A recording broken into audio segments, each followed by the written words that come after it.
하나님께서 우리에게 약속을 주셨습니다. 그 하나님의 첫 번째 약속이 뭐냐? 창세기 3장 15절 여자의 후손을 약속하셨어요. 왜 여자의 후손을 약속했느냐? 창세기 1장 27절 말씀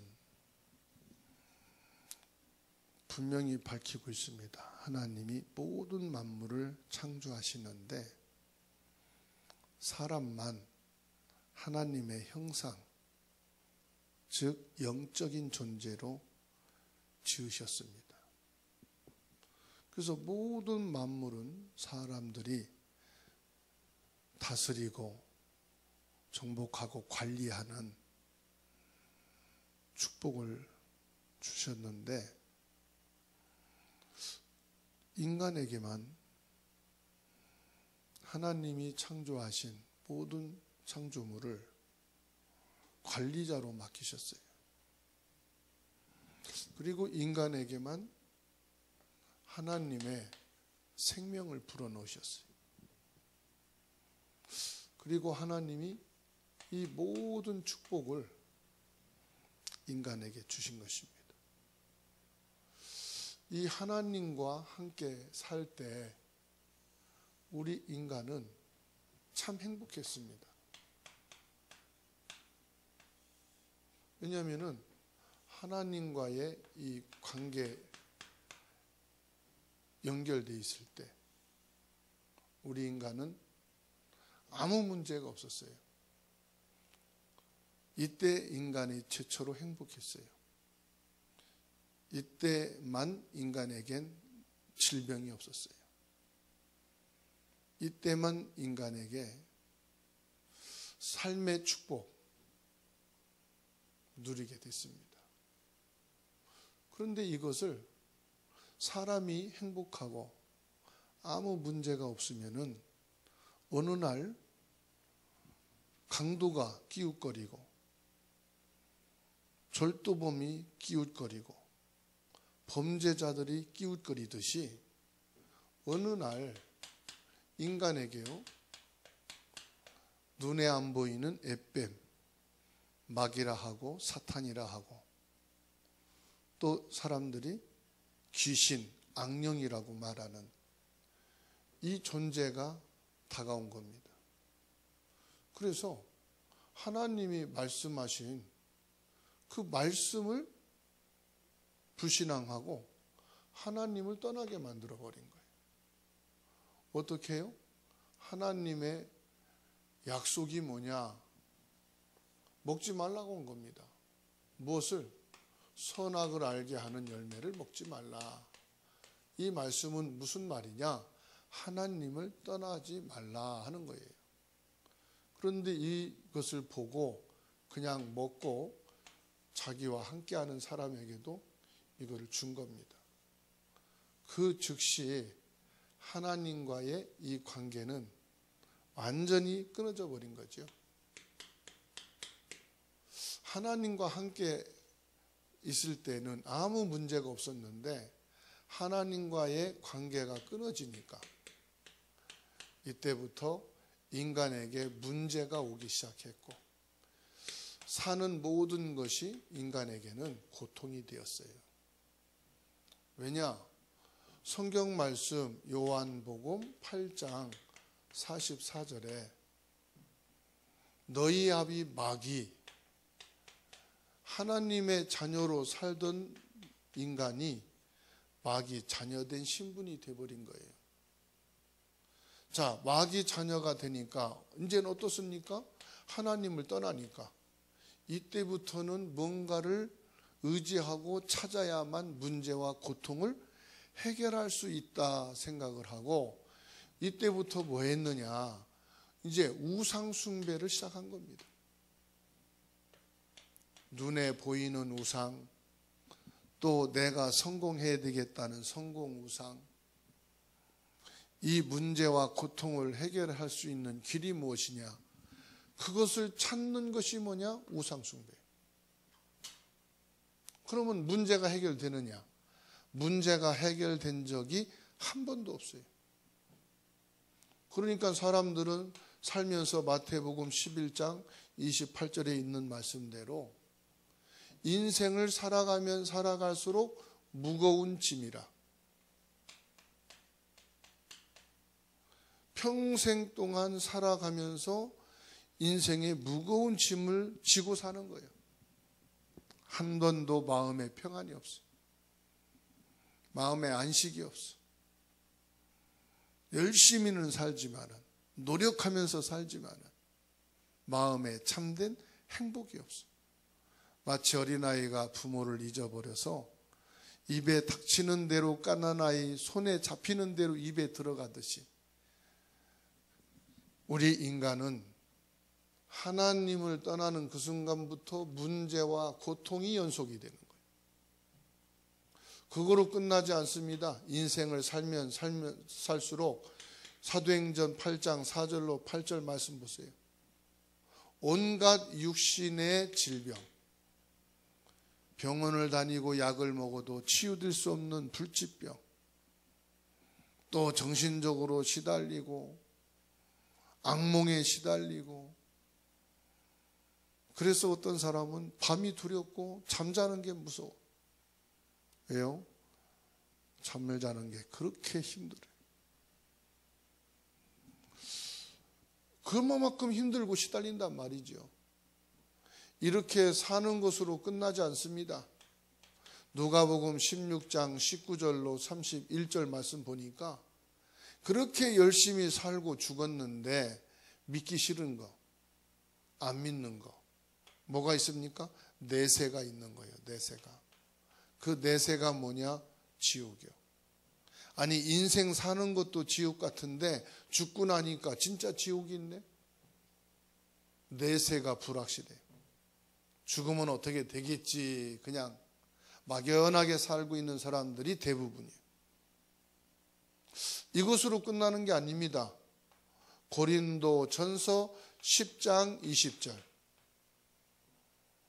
후손들이, 자녀들이 부모님을 위한다고 열심히 살고 열심히 제사 드리고 열심히 부모님을 찾는데 그가 부모가 아니라고 그랬어요.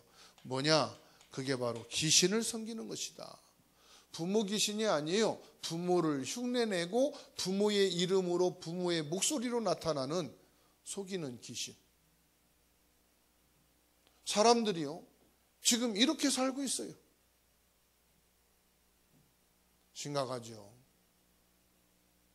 사람들이, 어떤 사람들은 영적으로 시달리고 어떤 사람들은 완전히 우상 숭배로 잡혀 살고 어떤 사람들은 마음에 평안이 없이 불안과 두려움 속에 시달리며 하루하루를 살아가고 어떤 사람은 질병으로 인해서 고통을 당하고 어떤 사람은 내세와 미래에 대해서 불안하고 어떤 사람들은 후손 때문에 고통을 당하고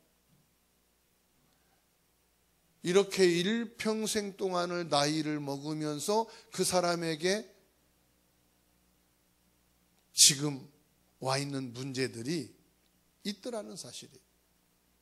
그러니까 이 문제를 사람들이 해결하려고 뭐합니까? 나름대로 자기가 좋아하는 조상들이 찾던 종교 생활을 하는 거예요. 어떤 사람은 기독교로, 어떤 사람은 불교로, 어떤 사람은 천주교로, 어떤 사람은 신흥 종교에 빠져가지고 문제와 고통을 해결하려고 하는데 더 큰 어려움과 고통을 당하고 살아갑니다. 그러니까 이제 사람들은 선행을 하면서 살자. 선행을 베풀고 착하게 살고 남을 도와주고 그러면 복을 받겠지. 선행하는 목적은요, 이런 문제와 고통에서 벗어나는 길, 착하게 살면 좋은 일이 생긴다 했지. 그게 종교에서 가르친 거거든요. 성경 말씀에서는 착하게 산다고 문제 해결되는 게 아니에요. 이 문제 해결은 뭐냐? 여자의 후손으로 오실 예수 그리스도가 이 문제를 해결할 수 있다고 말씀합니다. 어떤 사람은 신념과 철학을 가지고 이 문제를 해결하려고 합니다. 아무리 신념이, 아무리 철학과 사상이 확실해도 이 문제는 해결될 수가 없다. 그래서 하나님이 여자의 후손 예수님이 오시면 너희를 이 문제와 고통에서 구원할 것이라고 마태복음 1장 19절에서 23절에 말씀했어요. 문제가 뭐냐? 하나님을 떠난 게 문제예요. 고통의 근본 원인이 뭐냐? 하나님을 모르고 사는 게 문제예요. 그 문제와 고통을 해결할 예수님이 여자의 후손으로 오시겠다. 그분이 오셨다 이 말이에요. 마태복음 16장 16절. 주는 그리스도시요 살아계신 하나님의 아들이십니다. 그러면 그리스도이신 예수님이 오셔서 무엇을 했느냐?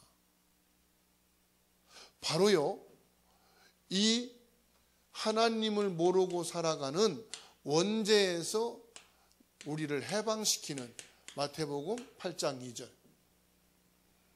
죄와 사망에서 해방시키는 참된 제사장으로 오셨다. 눈에 보이지 않는 요 마귀 사탄을 꺾을 참된 왕으로 요한 1서 3장 8절 오셨다고 말씀합니다. 이 지옥의 권세에서 우리를 건져내시고 이 문제와 고통에서 하나님 만나는 길을 열어주실 참된 선지자로 요한복음 14장 6절 오셨다. 그 예수님이 원죄를 해결하실 참된 왕으로 요 마귀를 꺾을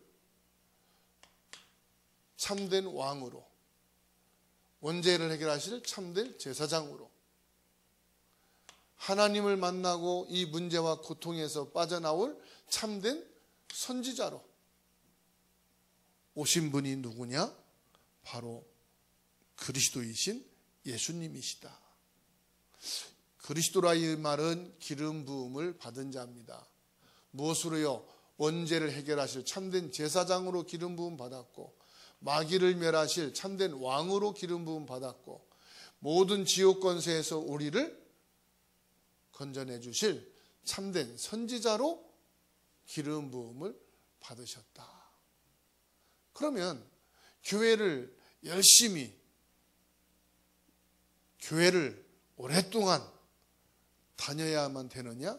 아닙니다. 지금 이 예수 그리스도를 내 마음에 믿으면 돼요. 잠언 27장 1절 지금 믿으면 돼요. 어떻게 해요? 내 마음으로 믿고 입으로 시인하면 되는 거예요. 그러면 뭐가 되느냐? 요한복음 1장 12절 하나님을 만나게 되고 하나님을 만났다는 증거로 하나님의 자녀가 되는 거죠. 이제 신분이 마귀 자녀에서 하나님의 자녀가 되는 거예요. 하나님의 자녀가 됐다는 증거로 요한복음 14장 16절에서 26절 하나님이 영으로 내 안에 들어오시는 겁니다. 눈에 보이는 것은 우상이에요. 미신이에요. 하나님이 영으로 내 속에 들어오시는 거예요. 그 영을 성령이라고 그럽니다. 들어오셔서 뭐합니까? 요한복음 16장 24절 예수 그리스도의 이름으로 기도하면 응답을 주십니다. 하나님을 만나기 전에는 하나님을 모르니까 하나님을 안 믿으니까 문제와 고통이 있을 때 뭘 놓고 기도합니까? 하늘을 보고 기도하고 바다를 보고 기도하고 산을 보고 기도하고 조상님을 향해서 기도하고 나 자신의 신념을 갖고 기도하고 내가 믿는 종교 생활을 가지고 기도합니다. 그러니까 기도하면 기도할수록 뭐냐? 귀신이 역사하고 악령이 역사하는데, 하나님을 만나고 하나님을 믿는 사람들은 예수 그리스도의 이름으로 기도하면은 대상이 분명하잖아요. 하나님. 그러니까 그 하나님이 역사하시는 거예요. 그것뿐만 아니죠. 누가복음 10장 19절입니다. 우리의 원수는 사람이 아니에요. 세상이 아니에요. 눈에 보이지 않는 우리의 운명을 사로잡고 있는 악한 마귀, 사단, 귀신, 악령입니다. 이것을 꺾을 수 있는 권세를 주셨습니다. 그것뿐만이 아니죠. 눈에 보이지 않는 히브리서 1장 14절 천사를 보내셔서 앞뒤로 우리를 지키시고 보호해 주십니다. 그리고 우리가 이 땅에 몸을 갖고 살고 있지만은 빌립보서 3장 20절 우리는 천국 백성으로 사는 거예요. 미국 시민권자인데도 한국에 와서 살잖아요. 이 사람들이 범죄하고 사고를 치면은 한국 법으로도 재판을 하지만은 자기들 나라에 불러다가 또 재판을 하고 판결을 내리지요. 중국 사람이 한국에 와서 범죄하면은 한국에서 재판도 하지만은 이 사람들을 본국으로 보내서 본국 법으로 또 벌을 줍니다. 우리는 이 땅에서 살고 있으면서 한국 백성으로 살지만은 우리의 영적인 소속은 천국 백성으로 살아가서 하나님의 인도와 하나님의 보좌의 축복을 누리게 되지요. 이것 가지고 살면서 사도행전 1장 8절 하나님이 약속하신 그 예수 그리스도를 믿고 하나님의 자녀된 우리에게 그 약속하신 예수님이 오셔서 우리를 완전히 구원하시고 구원받은 자에게 주신 말씀이 성령입니다. 오직 성령이 너희에게 임하시면 이 성령을 받을 때 저와 여러분들은 이 구원의 축복을 완벽하게 누리고 이 속에 있는 사람들에게 하나님의 약속인 예수 그리스도를 통해서 인생의 답을 문제와 고통에 얻게 만드는 거죠. 그리고 거기에서 구원의 축복을 누리면서 이제 하나님이 성령으로 함께 하시는 이 응답과 축복을 누리며 살게 됩니다. 오늘 또 이 복음의 축복을 확인하고 누리며 문제와 고통 속에 살고 있는 우리 모든 형제, 부모, 친구, 가까운 지인들에게 답을 주는 축복이 모든 개개인에게 임하여지게 되기를 예수님의 이름으로 축원합니다.